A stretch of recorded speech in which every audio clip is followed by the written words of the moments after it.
America is a lawless badland full of horrible people, right? And I don't. It is. Crazy stuff happens here all the time. Well, yeah, but crazy stuff happens everywhere because And- people are crazy.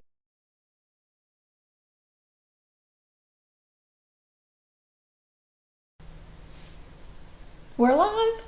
Welcome to the Lost Together podcast. I'm Joe, still here with you trying to convince Morgan that Lost is one of the greatest TV shows ever written, acted in, produced, directed, shot in Hawaii, where I'll remind you we will be headed in now less than 3 months. Super excited. Hoping to see some Lost locations, as we will definitely be passing by some, so we're going to try to see those while we're there. Mm-hmm. And today we're talking about Season 5, Episode 4, The Little Prince, which originally aired on February 4th, 2009. So, yeah, I think wasn't there an episode recently where it was like we were... Yeah, it was like within a week or something like that. Yeah. And we're like, we're right, almost... right. It was like, we're right here. Yeah. Yeah, so I was in my, again, second to last semester of college. You were... In high school. I think I was probably a sophomore? Junior? Well, you graduated in 11, right? You're right. So... But I was 17, so... It'd still be 2 years on, so you'd graduated 15. in... It would have been my sophomore year. Yeah, your sophomore year. Okay. My favorite year of high school, by the way. My favorite year was probably junior into senior year, because that's when I got my job, I got my car. Junior year is where I packed all of my hardest classes. Everybody did, because we were trying to get ready for college. Well, no, not even for me. It wasn't even about getting ready for college. It was about trying to have the easiest possible senior year that I could.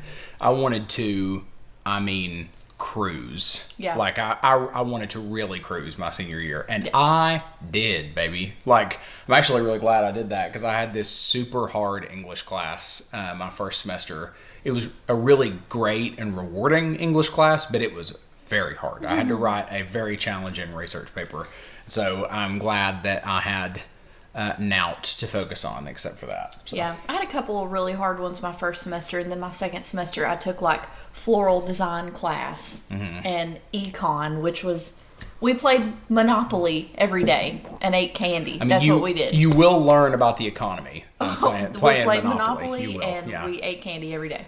You didn't know that Monopoly would be how like our actual economy worked by the time you were an and adult. Here's the gag. I'm terrible at Monopoly. I always have been. So... I was always good at Monopoly, but I wasn't good at actual Monopoly. I was good at lying to the other players about the rules of Monopoly, and they just believed me. And so I don't know why. You've been a bullshitter your whole life. Yeah, that's why I'm a project manager now. About half of what we do is bullshitting. It's just like, not really. It's what I do have to actually know what I'm doing. Yeah, but you have accountability. I do, but there's an awful lot of saying, let's circle back on that when I have no idea what they're talking about. That's just corporate world. Yeah, but I think there's probably not a more corporate position than project manager. It's very corporate. Anyway, getting off track, let's get back to talking about paternity and whatnot. The Little Prince, a recap. And I got a hot take on this one, because you know how we'll say at the beginning of every episode that it's a Kate-centric episode or it's a Jackson. This one is an Aaron-centric episode. And I think because he's a child, you can forget that while you're watching the episode. But I'm going to lay out for y'all later how this episode is more Aaron-centric than any other episode is any other character-centric. They really drilled into Aaron in this specific episode. They did an awful lot with Aaron. So, and it was all in the background. Spoiler, I think the writing is excellent for this episode. I really liked this episode. I thought it was great. So, speaking of you really liking the episode, let's get into the recap. Yeah. So, we already know that in a previous episode, I think it was the last episode, couple of hooligans show up at Kate's house and they're like, hey, we need a blood test to determine your relationship to the boy.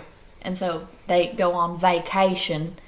And if anybody gets that reference, you get 10 points of cool. He went on vacation. I'm just going to leave it there. You're not going to say what that's from? He's on vacation. He's on vacation. Right. So drop it in the comment section if you know. That'll be our trivia this time around. We play trivia? Hillbilly trivia. We do now. It's not Hillbilly. That is a classic movie. It's a movie. That's your hints from a movie. Classic. And my hint is calling it Hillbilly trivia. So tell us what movie that's from. He's on vacation. Yeah, you win. What do you win? Nothing. A big shout out. Yeah, we'll say congratulations. Mm-hmm. Also from that movie. Yep. Congratulations. Anyway, so now Kate has dropped. She's running. Okay, as she does. She gets a phone call and she's like, "Oh my God, you're in town? I'd love to see you." And I'm like, "Oh my God, who is it? Who is it? Who is it?" It's Sun. Sun is at some fancy little hotel. So Kate goes, takes Aaron, drops him off. She's like, "I'll be back. Mommy will be back." So Aaron is like sitting in his little high chair, and Sun gets a package, and she goes like, "I'll be right back, honey." She goes into another room, opens it. It's a box of chocolates. Same movie. And I'm like, that's weird. And then she picks up the thing, and it's a damn gun. So I'm like, if Sun hurts this baby, we're going to have a serious problem. And I was like, why would she kill him? She had her baby. Like, that's not what she's mad about. Why's she going to kill him? So, anyway. So that's where we leave Sun is, oh my God, is she going to shoot the boy? So Kate is in the lawyer's office. And I don't know why the hell she thought this was a good plan. But she's like, "Hey, will you tell me who your person is that you're working for? What's the word? Client. Will you tell me who your client is?" And the guy's like, "Probably not." And she's like, "Listen, I'll do your blood test, but you have to tell me who your client is." And he's like, "I'm seeing my client later, but I can almost certainly guarantee you that they're going to say no." And she's like, "Well, fuck you then," basically, and leaves. And, before that, he's like, "Listen, Miss Austin, you need to prepare yourself because you're going to lose the boy." And so she's like, so then she leaves. So, in and about all that, she gets in her car, and here comes Jack, and she's like, "Oh my God, you shaved your beard." And he's like, "Yeah, I thought it was time for a change." Which is, I guess it's just like, oh, look, she notices things about him. I don't know. Yeah, I think that is So he gets in the car, and they follow the lawyer. Mm-hmm. And he goes to this like apartment complex, and who opens the door? Claire's mom. So they're like, oh shit, she knows about Aaron. So it's like pouring rain, and Jack goes into the apartment, and he's like, "Hey, listen," after the lawyer leaves, of course. He goes into the apartment to talk to Claire's mom. Absolutely soaking wet. But they didn't put him in a white shirt, which was interesting, because it seems like every time anybody's drenched, they're wearing white. Mm-hmm. So he's like, "Listen, everything we did for Aaron." And she's like, "Who's Aaron?" "She doesn't know about Aaron." So he gets back in the car, and he shuts the door, and he's like, "Drive, we gotta go, drive."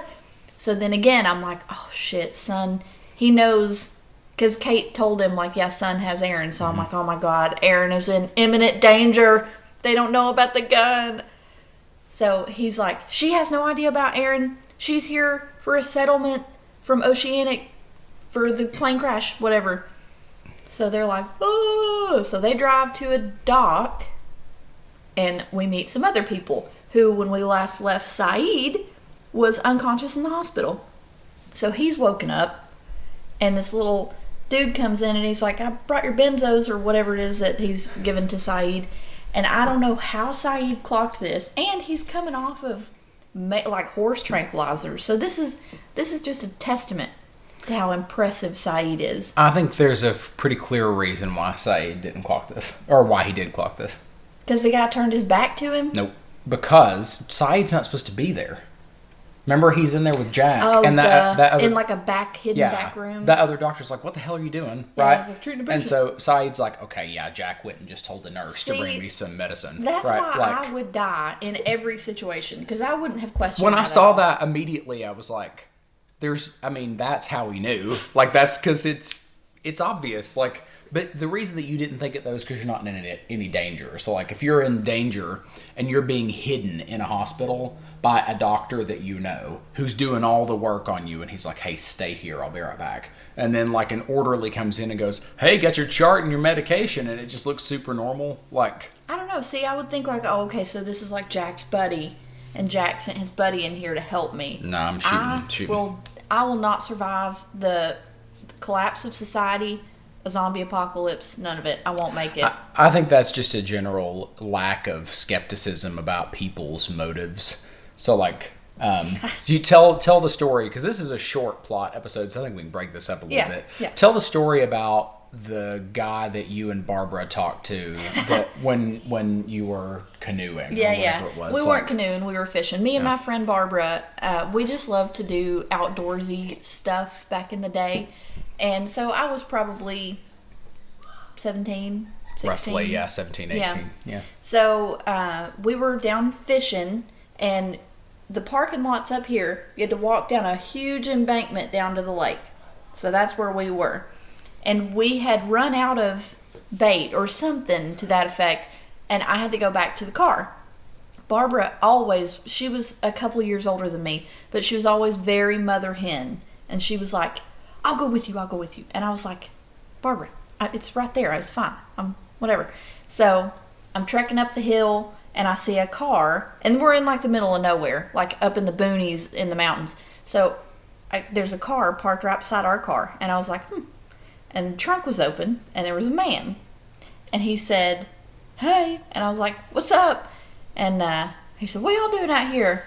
I said, oh, me and my buddy are fishing. She's down there, we're fishing. And he's like, well, y'all need some bait? And I was like, we do actually need some bait. So he's like, come over here and I'll show you the bait. And I guess Barbara heard me talking. I don't know. Because here she comes up the hill to find me standing with this strange man looking in the trunk of his car. He had all kinds of stuff. Like a rope and a gag and some blindfold. No, he had extra poles. He had all manner of bait and hooks and everything you could possibly need. So Barbara was like, Morgan, what the hell? So she comes and gets me, takes me back down after we got our shit out of the car that we needed. Takes me back down, and then here he comes. So at this point now I'm a little like, ooh, but he had a bunch of stuff with him, and he gave it to us. And we never knew his name, so we called him Mountain Man Mike, because why not? He did sit and talk with us for a little bit, and turned out he was a decent guy, I guess. He left, and we lived, and nothing bad happened. But the way that I choose to look at that story is, imagine if our daughter told you that exact same... I would feel like I failed as a parent. Right. I didn't teach her proper fear. Yeah, you've got to be skeptical and I would say cynical with strangers. Like, you need to just... You don't need to be mean to anybody, but you just need to stay away from them. Like, just like you stay over there, I'm going to stay over here, right? Like... Hey, scary guy with your trunk open, parked next to my car. Like, going, come look, I got stuff, come here. Come put your head in my trunk and look. And I'm like, okay. This will be fine. This is fine. This is normal. Yeah, whatever. I just believe that people are not trying to be cruel and evil and awful. Yeah, there's tons of evidence of that. You know, my perspective has changed a bit as I've gotten older.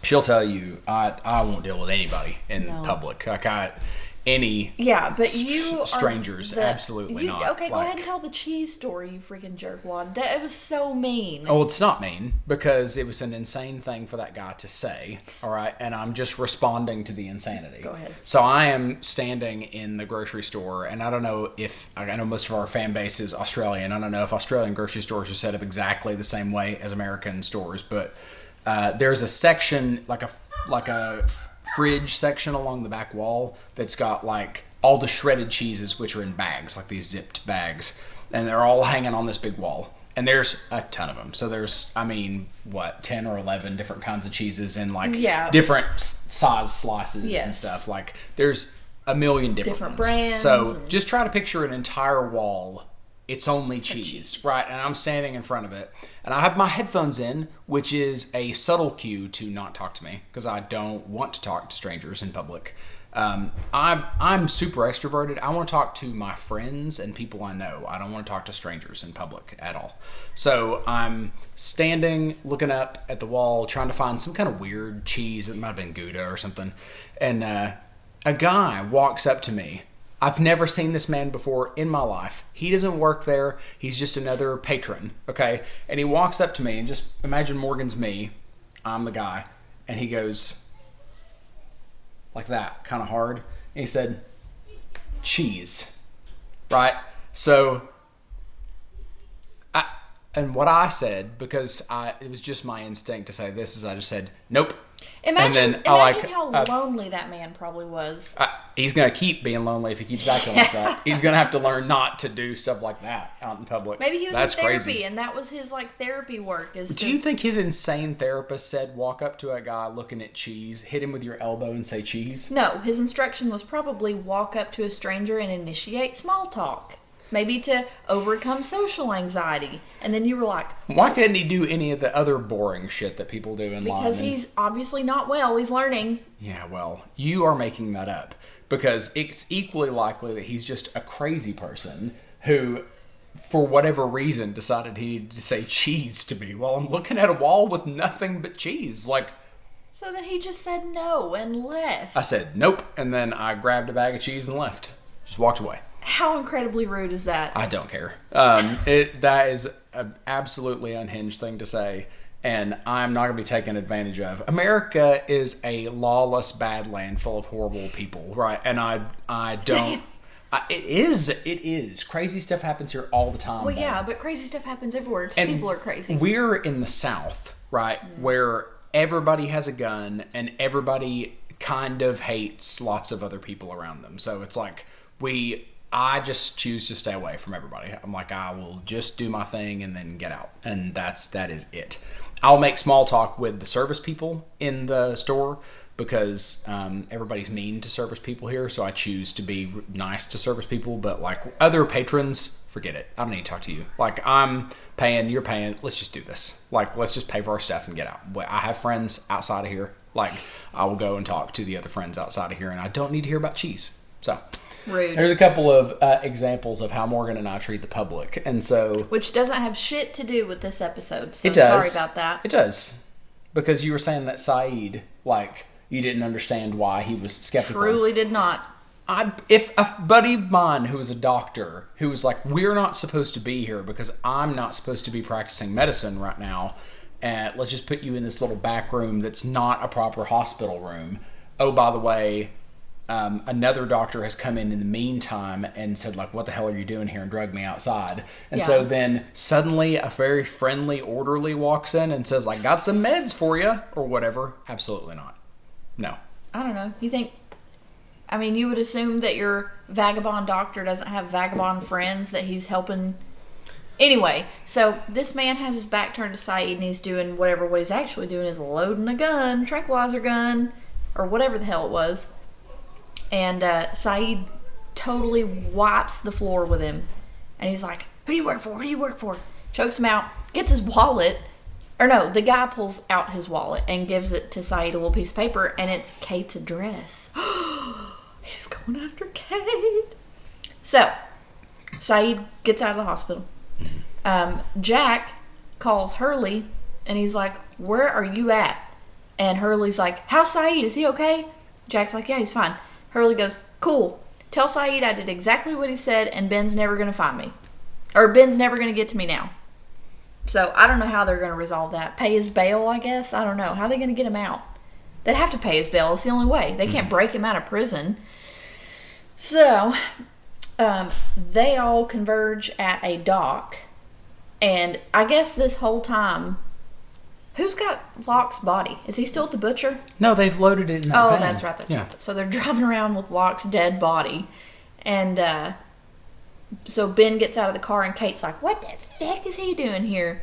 And Jack's like, it's okay. He's with me. He's with me. So then she immediately figures out that Ben is the one who hired the lawyer. And Ben's like, You got me, I did it. So smart of him. He knew exactly what she would do, and he anticipated every single step she would take. Except maybe Sun, I don't know. Well, he's in cahoots with Sun, too. Yeah, I don't know. I thought it was very clever. Very clever. So, yeah, he's like, yeah, sorry, I totally did that, and yeah, like, we gotta go back to the island, basically. So then, on the island, our fateful crew is still time jumping. They just did a time jump from meeting Kidmore and them. So Charlotte is like passed out with a bloody nose. She wakes up and she's like, oh my God. And Daniel explains to her, like, yeah, it's because of the time jump, and like, I'm really sorry, and you know, all that good stuff. So then they start trekking back to the Orchid. They decide they need to go back to the Orchid. So they're walking, they hear screams off in the distance. So Sawyer takes off into the woods, jungle, and he comes upon the scene of Claire having Aaron. And so he's like, it was a really touching scene, him watching Kate, because obviously that's who he's focused on. But also Aaron, he loves Aaron too. Yeah. And Claire. And why did Sawyer not go and talk to Kate? And because what happened. That's right. Yeah. Okay. Which, I mean, it was like he was watching it on TV. But imagine the restraint that you would have to not. Because, I mean, he presumes Kate to be dead. And he knows that Claire's dead. Yeah. The only reason I bookmark that is for the rest of the season. Like, what should happen mentally from here on out is when you see them observing events that happened in the past, you'll already know whether they get involved. Because if it didn't happen or something, because it might be that, you know, something weird happened, but you didn't see what caused it to happen. Yeah. Like, remember when the hatch locked down? Yes. You didn't know why? Yes. Like, maybe something like that. You don't know what caused that, you know. Okay, yeah, that makes sense. But when it's a moment like that, and you know, like, well, Sawyer didn't come bounding out of the woods, you know. Even though he desperately wanted to, that baby, he was like... He wanted to, but you knew that he wasn't going to. Yeah, so, heartbroken. It was so sad to watch that, but, you know... And it was cool to revisit that scene from a different perspective, too, because, like, obviously we already saw all that go down. But this time we're watching it from Sawyer's perspective, so we have a different focus, and it was, you know, it was sweet. So, time jumps again. And then Daniel ends up explaining to everybody, like, you know, the nosebleeds are connected to the time jump, and, you know, the symptoms are going to get worse, and it has to do with how long you've been on the island, I think. So then Miles is like, well, these yahoos have been on the island for months, and we just got here. And then Daniel says, are you sure this is your first time on the island? Ooh, spooky, time travel. So, which essentially flags to you as the watcher, it's not his first time on obviously. The island. Right. And again, with the cryptic, why is Miles not grabbing him by the lapels and going like, go into further detail about that, I don't think that's cryptic. I think he's genuinely asking, like, because Daniel knows. But then he walks away. He's like, are you sure? Yeah, because he doesn't know. He's not trying to emote something that he knows. He's just saying, I know it's possible that you've been here before. Because of my experiences, it's possible you have been on this island before, right? You just don't know it. Do you know it? Right? And so he's like, you know. So now they've time jumped. It's nighttime. They're traipsing through the woods again, and they see a spotlight, giant light coming up out of the middle of the woods. And Sawyer's like, we should go over there. And Locke's like, nah. And Sawyer's like, wow, what's going on over there? You know. And Locke's like, man, whatever. So he ends up saying, after Boone died, he went back to the hatch, because that was the whole thing, was they were trying to get the damn hatch open. Boone dies. He goes back. He's banging on it like, I've done everything you want me to do. Blah, blah, blah. And then the light comes on. So he knows past himself is at the hatch, beating the shit out of it, and the light's on. Which is cool. I think that would be so trippy to know, like, oh my God, I know exactly what I'm doing right now. Yeah. Yeah. So they make it to the camp, and Sawyer's like, hell yeah, who wants a Dharma beer? and all the beer cans are empty and they're crushed and they're everywhere and everything's all derelict and broken, and Locke finds Vincent's leash, so they know they have been there because Vincent's leash wouldn't be there without them being there. And then they find this like old world canoe on the beach, and they're like, what the hell is this all about? So they get in it, and they were supposed to, the whole reason that they went back to the beach was they were going to get back in their little motorized boat and go around the horn of the island to get to the Orchid rather than walking across the island. But their boat's gone and they've got this piece of shit canoe. So now they're out rowing this canoe across, trying to get to the Orchid. And they are doing the worst job rowing this boat. Like, I think even people who don't know how to row a boat would know. Like, if you've got 5 people, you're going to stagger. And people on the left are going to row left. People on the right are going to row right. And you are going to move in unison. And it's going to be synchronized and wonderful. They're all like just doing what the hell ever. So they're not going anywhere. So they start getting shot at by unknown assailants. And I thought, if I were in that situation, I would ditch. I would bail out of the boat. No. Are you out of your mind? You're just a sitting duck in the boat. You're a sitting duck when you get in the water. You at least can move fast in the boat. You can go under. How long can you stand water? I mean, not that long, but, you come up and then you're down again. They'll just shoot you when you come up. They don't know where I'm going to come up. They don't know how far I can go. And then, so how long do you think you can tread water before? Because they're literally sitting comfortably in a boat with guns, just waiting for you to come back up. Yeah, well, they're pretty far away, too, though. Anyway, they don't know who's shooting at them. It's crazy. So, I don't remember if there's another time jump here, or I think there is another time jump because they get out of that situation.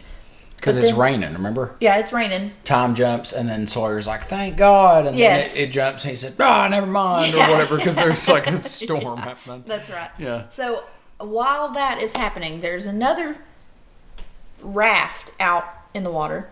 Rain. These people are speaking French. I did not clock this. But they're arguing, blah, blah, blah, blah, blah, blah, blah. And then they make it to the beach. But before they make it to the beach, they find a little body floating out in the water, and it's Jen. They get Jen. So they take him back to the shore, and they lay him out, and of course all the men are like, being dicks or whatever. And there's this lovely little lady, and she talks to Jen, and she's like, do you speak English? And he's like, a little. So they speak a little English, and he says, like, my name's Jen, and she says, my name's Danielle Rousseau, and she stands up, and she's pregnant, and she's probably 20, I don't know. Yeah, young. So she had been on the island for 16 years, and so this is her team that all die. Jen knows that, they all die. Yeah. So, pretty freaking cool. So has Jen been time traveling also? Yes. And he woke up out in the water? That sucks. Yeah. He's been time traveling. He's within the radius. Yeah, so, damn. Yeah. Poor him. I bet he's confused as hell. He doesn't know what's going on. He's like, what? He's just out there by himself. Although, is it that much weirder than all the other stuff he's already experienced? No, and I bet that's why nobody's like completely freaking the hell out. I honestly think at some point, and I said it in our last episode, I think when you've experienced so much on this island, you're just like, just don't travel. Well, not only that, but like, I'm not really gonna I'm not getting off this island. Like and then if you go, you're gonna have an existential crisis back at home because your life will never measure up to that again. You're like, I'm gonna come back and go like work a 9 to 5 or whatever, and go have a cup of coffee or something in the morning and do some spreadsheets or whatever. No, I'm gonna go back and time travel and join, a camp somewhere, and then get time traveled all over the place and see Jughead and all that. Like it's I also forgot when they were in the canoe before they got shot at.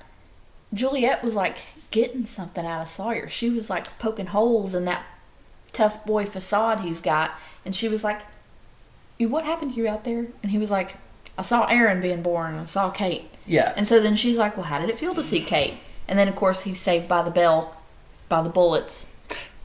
And interestingly, Kate also says to Jack, because she said, when she's talking about we should just be Aaron's parents or whatever. Oh yeah, I completely forgot. Because she says, I don't want to lose them. Like we lost Jen and Michael, and Sawyer. And Jack says, well, Sawyer's not dead, right? And she says, goes, yeah, but he's gone. But he's gone, right? Yeah. And Sawyer kind of gives the same speech about Kate, like in his own Sawyer way. Yeah. Well, he's like, that chopper was on that boat and it probably blew up. So he doesn't know for a fact that she's dead, but it, presumed. Yeah. So, anyway, when they time jump again after the storm stops or whatever, and they end up back on the beach at their little canoe, and Juliet and Sawyer are like sitting up against the canoe, and she goes like, you were just about to tell me how it felt to see Kate out, because they had sort of like a connection kind of. Mm-hmm. And poor Juliet,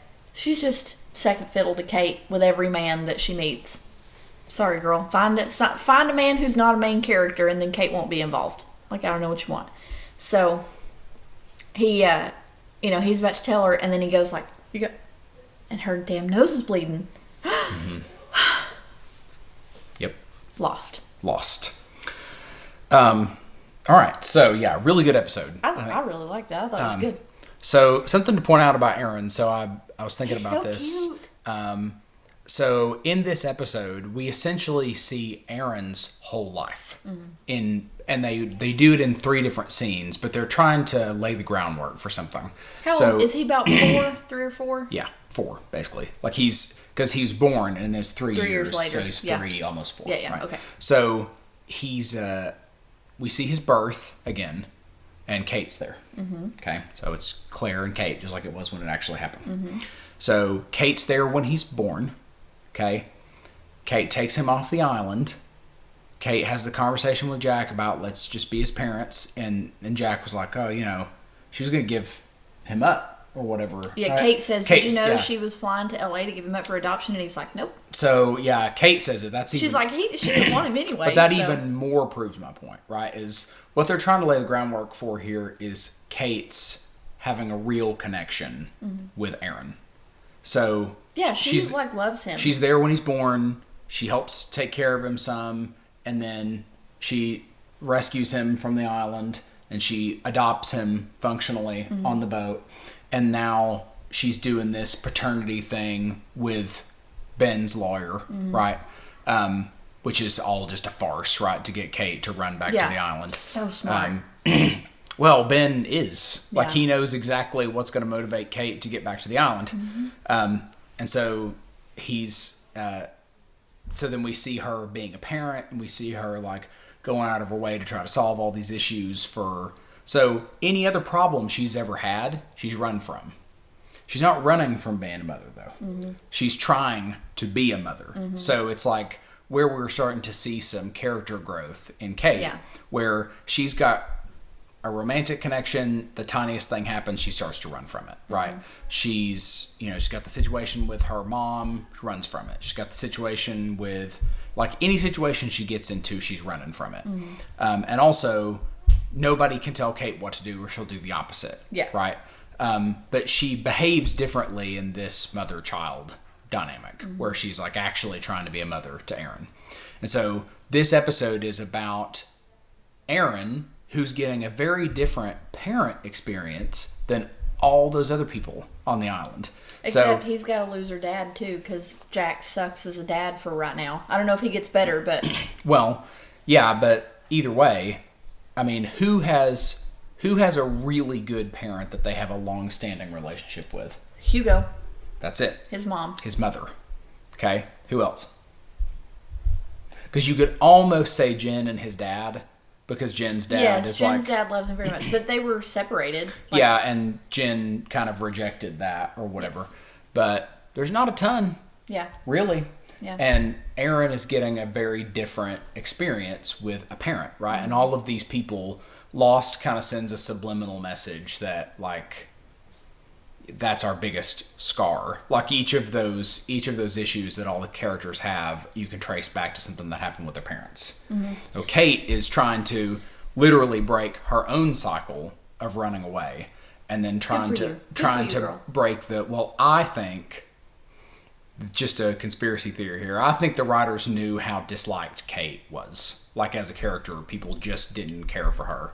And so they needed to do something to give her a redeeming quality. And there ain't anything that you can do for a female character better than make her a good mom. Right? Like, you can't do anything that'll help a female character out more than making her a good mom. Like, yes, bar none. She loves Aaron. I truly believe she loves him. Because I think the fact that she goes to talk to the lawyer is really significant, because she's not running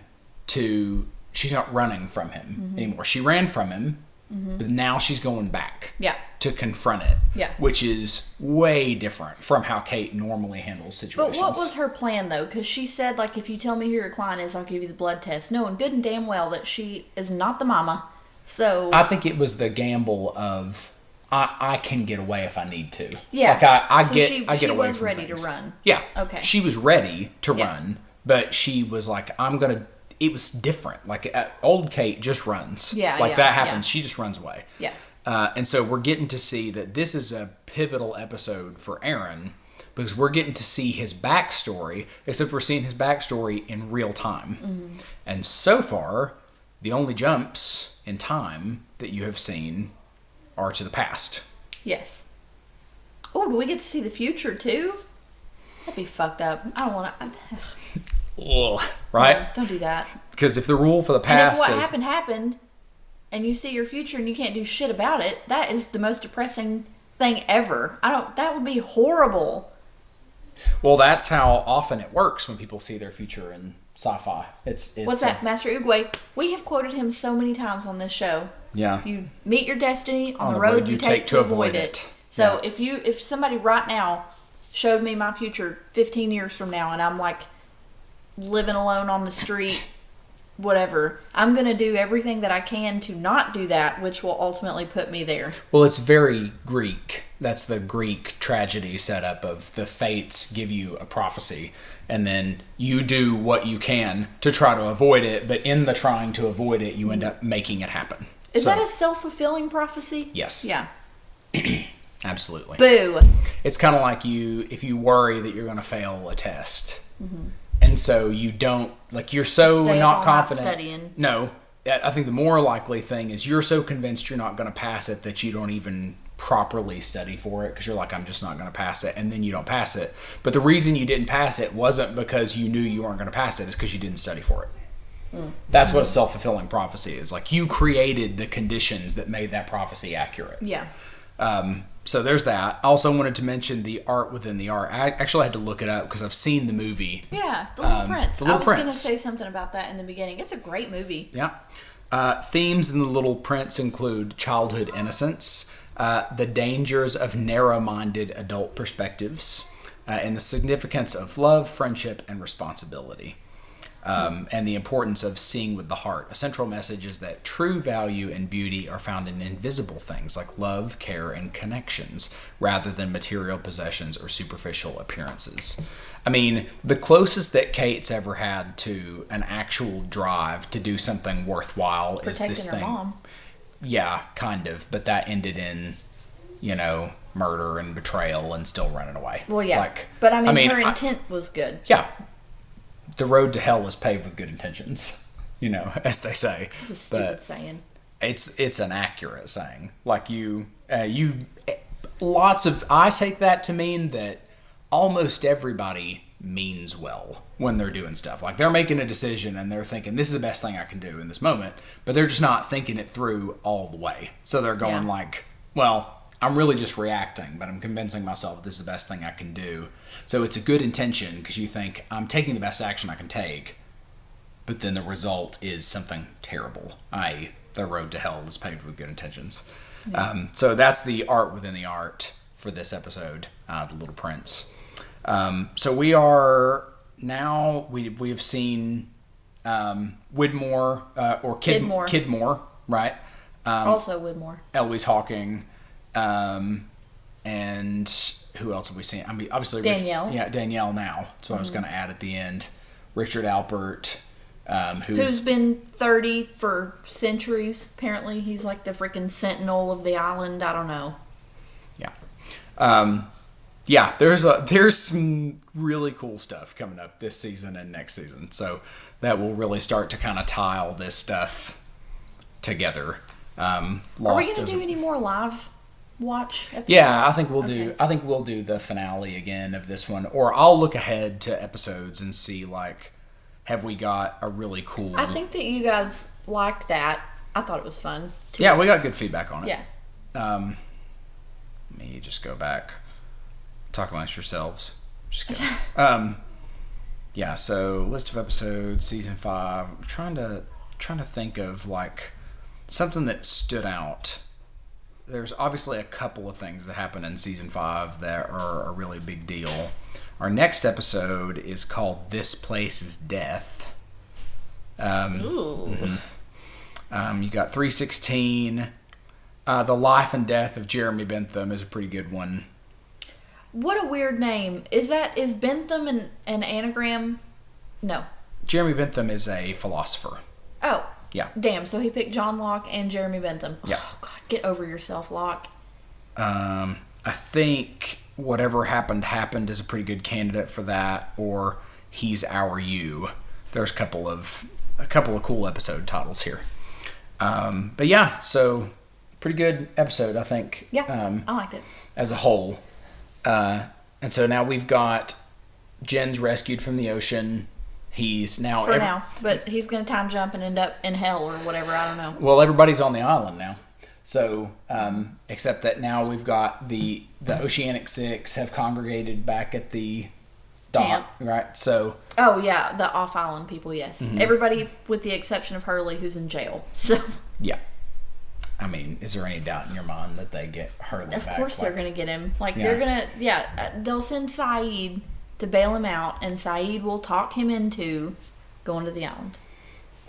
Yeah.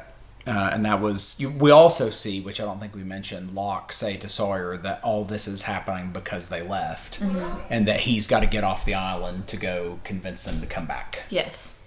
He leaves out the fact that he's got to die to get them to come back. But because they left, he's got to go get them. Yes. So yeah, that was in his conversation when he saw the hatch light. Yeah. Yeah. Setting up his exit from the island. Also, there's a little scene that happens where Sawyer's pissed at Daniel for obviously knowing what's going on and not saying anything about it. And he's like, he knew. And Juliet's like, James, go away. Right? Yeah. Like, just very calmly like, go away. Right? And he does. He just goes away. Juliet deals with Sawyer in such an interesting way, which is like, he's very confrontational.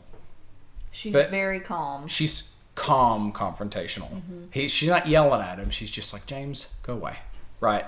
And he leaves. Mm-hmm. He just goes away. Authority. Mm-hmm. She's got actual authority. Yeah. And he responds to it. So he responds, because it's not condescending like Locke's is, where he's calling him James and all that. And like, it's not... Even though he knows good and damn well. And it's not dick measuring like Jack does, It's like, just, hey, shut up, right? Go away. Mm-hmm. Just go. Yeah. Also, like, how did it feel seeing Kate? Knowing good and well that hurt her feelings. Just a direct question. I think Juliet's probably immune to that at this point. Like, Juliet has dealt with so much when it comes to men on this island. Like, because she's got the thing with Jack and, possibly a crush on Sawyer at this point. But she's also had Ben infatuated with her, which is why he brought her to the island in the first place. And then her boyfriend with the name that I can't remember that got impaled by on Lucia. Mm-hmm. I mean... What was his name? I keep wanting to say Giuseppe, but it was not Giuseppe. I don't know why you would ask, because now I'm going to struggle to think of his name. Goodwin. Goodwin. I knew it was a G, and I couldn't get away from Giuseppe. So let's do messages in a bottle. I want to start with, let me go back to it. I want to start with our YouTube comment section so we can hear from Super Milk Guy again. I haven't seen your comment this time. Yeah, so I'll I don't know what's waiting for me. I'll just read it. So from Super Milk Guy from the YouTube comment sections, thanks for the shout out, but I just speak the truth. Joe is super handsome. Also have to agree with him on Richard Alpert, and funnily enough, a friend of mine who's straight who I used to talk about Lost with back in the day, also had a bit of a man crush on him. He's very good looking. I don't think so. His eyes freak me out. Maybe that's why I think he's so good looking. The eyes? Yeah. I don't like his eyes. Also, like, I know I'm straight, but I know for sure that in men, as far as man crushes go, I have a type, and they're all like dark-haired and dark-eyed, basically, except for that TikTok guy I was talking about last week. That was yeah. But but that guy was just like a top 0.5% looking dude. It's like that's not even like that's not fair. That guy could have been a ginger and he would have been good looking. He almost was, I think. Another good discussion, and I love how you were torn about how much more to tell Morgan about time travel. It's a struggle, right? Because there is some really. Well, I mean, you let it slip now that we might time travel forward, which is wild to me. I said maybe. Well, yeah, but that means definitely. No. I'm sure you'll both have a great time in Hawaii. Back in 2014, I went there for a work trip and stayed on a few more days. Even went on a Lost-themed tour of Oahu, which was great. That's awesome. So Oahu is the first island that we're going to. So I'm trying to do a little bit of research beforehand and try to land on, where can we go that's within... Because we're going to be there a whole day before our cruise takes off. So, yeah. Yes. Okay, yeah. cool. So, also, where the hell do you work that you get to go on a trip to Hawaii with your work? Can I work there? Are they hiring? Yeah, our job is really great. But, yeah, I love my job. In case they're listening, I love where I work. Yeah, place where we work. Please send me to Hawaii for a trip. Please. All right, so I will try and save a couple of these and share them. Because Greg has created a nice... Remember I told the CJ story from last time about my coworker, where he thought his eyeball fell out, and Joe's coworker. Fantastic. Yep. Interestingly, from Greg, our executive producer, there is an entire lost gem post in this group about the difference between an atom and hydrogen bomb. Morgan, it is not yet safe for you to read. But Joe, search bomb and prepare to be amazed. In short, an atom bomb is far less, though still very destructive, because it uses nuclear fission, atoms split. A hydrogen bomb uses nuclear fusion, atoms fuse together, but requires the pressure found deep inside stars like our sun to create. So these bombs are made of a small atom bomb, which detonates first, micromilliseconds before, to create the pressure, which then triggers the hydrogen bomb part. So, yeah, it's... The fact that we know that is insane. People should not have that information. They've shared a picture of me with my middle finger up. Matt shared it. What should have been your episode preview image. Yeah. What a terrible face I'm making. It's just us. I really give y'all some doozies. Yeah, it's just us going off on... Who knows? I'm not going to say his name, but his name rhymes with Elon Musk. All right, seeing from Greg. Oh, you are so dumb. I was like, who rhymes with Elon Musk? Greg, seeing as you spent your Valentine's Day recording this podcast for us. Today is also a big day for us, not Valentine's Day, but we're sharing it with you again. Just a significant milestone in our relationship today.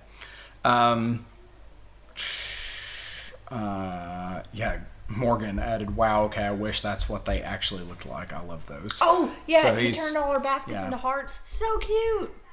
We have your skills online are very creative executive producer. Yeah, I need to find some heart baskets because I love that. Daniel added, a lot and not a lot happens in this episode, says Joe, who just had a powerhouse discussion about time travel with Morgan. Well, I mean, I think from a plot development standpoint, not a lot did happen, but I agree. It's enough to say there's time travel, and now we have a lot to talk about.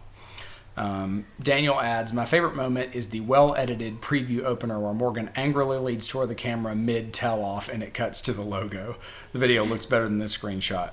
Yeah, I want to do a cold open. Oh, I haven't even seen that. You didn't see it? No. Yeah, I did it as a cold open, yeah. I'll show you. I'll have to watch that. And you cut me off, rude. Just but I did it. It's funny. You'll like it. It's like you'll... Okay. Yeah, it's really good. So Greg also enjoyed it. Yes, I noticed that too. I added, I'm sorry it's taken this long, but we think we have actually found a possible better rhythm here. Filming early to midday. It's 11 a.m. our time 11. And then taking a little while to edit, add some images, maybe a cold open, etc. So I'm going to try. Sorry that it took us over half the show. Josh has a screenshot of his favorite pose from the episode. Very nice. Yep. This is me striking it. Am I voguing here? No, voguing is... Come on, Vogue. All right. Greg adds, another excellent discussion. Yep, Joe's right. On an island like this one, saying you're from the future is a pretty big deal, because it's probably true. Desmond and Penny's son's name But does everybody else know that time travel is happening? Because I would assume no. But it doesn't matter if they know it. They know that all kinds of weird stuff happens here. So when somebody goes, like, I'm from the future, you go, I probably, like, that makes sense. Desmond and Penny's son's name is Charlie, but don't forget, for better or for worse, so is his grandfather, Charles. Yeah. Ew, I didn't think about that. No. Thank you once again, Joe, for explaining what happened. Your growing audience, and here's your Nobel Peace Prize for your service. It really just means that on Lost, you can move forward in time, you can move backwards in time, but it's a single line. So no branches. Cool. Yep. All right. Kira. Steve Irwin's death hit everyone hard. In a way, it shouldn't have been surprising given what he does, and yet when it happened, it floored much of the world. Well, and it was bullshit that it was a stingray, too. Like, a stingray. It's the most random... Think of how mad all those crocodiles that he wrestled with were when they heard about it. There's no good way to die via animal, I guess, but... Stingray's pretty good.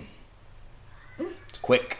It didn't last very long. No, but even still. But if I had heard that he got ripped apart by a crocodile, I think that would have been more traumatic. Yeah, but because of the time it took. Because I think you'd survive longer. Oh, I heard this related to this the other day. In Disney World down in Florida, there is, like in the Animal Kingdom, there's this part of the park where you're taken across this bridge in like a golf cart, okay?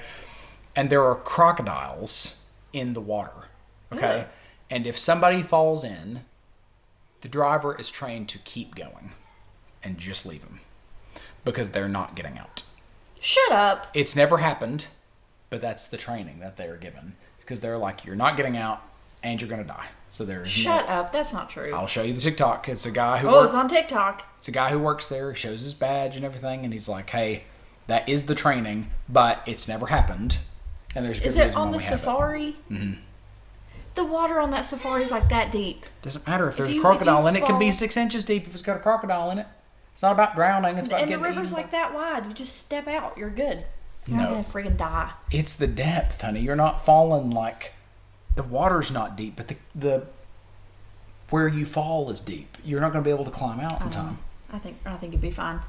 You are incorrect, factually, but it has not happened. So I think they probably tell you that at the beginning of the guide. They're like, hey, if you fall out... No, they don't. I've been on that ride. No, they don't. They don't say shit. They go like, y'all ready to see some animals? Greg shared a picture of a possum. Caption, not all Australian animals will kill you, don't get me wrong. He wants to, he just can't. Oh. So I would let that thing try. It's so cute. And then there's a discussion about possums. But we have... our possums don't look like that. No, our possums are scary. I don't know if you've... they're sweet babies, though. They're scary looking. And they're one of the only marsupials in America. And it's a... are they the only marsupial in America? I don't know. They might be. I'm not 100% sure what a marsupial is. It's where the pouch. They have the pouch in their baby. Oh, yes. Then, because the other one is a kangaroo, and we don't have those. It's a... They look terrifying. Yeah, they do. Here, but they are super useful to the environment, and they're very gentle, and but they look really scary. And so, I mean, they got super sharp looking teeth, and they have black eyes, and they hiss, and but they're immune to Lyme disease, and they eat ticks. Mm-hmm. And ticks are a huge problem where we live. Like, if you get out in the woods here, you've got to check when you get back, because you will get Lyme disease from ticks. I've never had Lyme disease. I don't know anybody that's ever had Lyme disease. You don't know anybody that has Lyme disease? Not a single human being. I've known several people that have Lyme disease. And I know plenty of people that have been out in the woods, got ticks. No Lyme disease. This is another one of those things you shouldn't take a chance on. This is one of those things where you should go like, this is dangerous, I shouldn't do it. So cover yourself, check yourself for ticks. Don't let one get buried into your skin when you're here. And hope there's a possum around, because if there's a possum nearby, there's not ticks nearby. My friend Barbara, who I was telling the story about earlier, she used to have a possum named Petunia. Or Patricia or Polly. It was one of those 3 names, and it would ride around on her shoulder. It was just a little baby one. That's cute. She ended up turning it loose. So, that's it for this episode. Next episode is This Place is Death. Wonder what that one's about. Yeah, I had some stuff happens in this one. So, any parting words before we go? I've been thinking about it, and I'd like to know what's their plan to get back to the island. They're going to get an airplane and crash it and just hope, like, how are they going to get back? That was a really good guess. Really? Yeah, that's a really good guess. Do you not remember anything from the last episode? Remember when all the beer cans were scattered all over the place? And they found a bottle and it had a wrapper on it and they were trying to read it. And they're like, what is that? And they said, Ajira, it's an airline. Oh, yeah. Yeah. So. Okay. Yeah. So, really good guess. So, congratulations. That is horrible. That will be the third aviation event that they've been involved in that has a crash. Oh, dear. Okay. All right. Well, thank you all for being here. We look forward to reacting again, and we will see you in another life.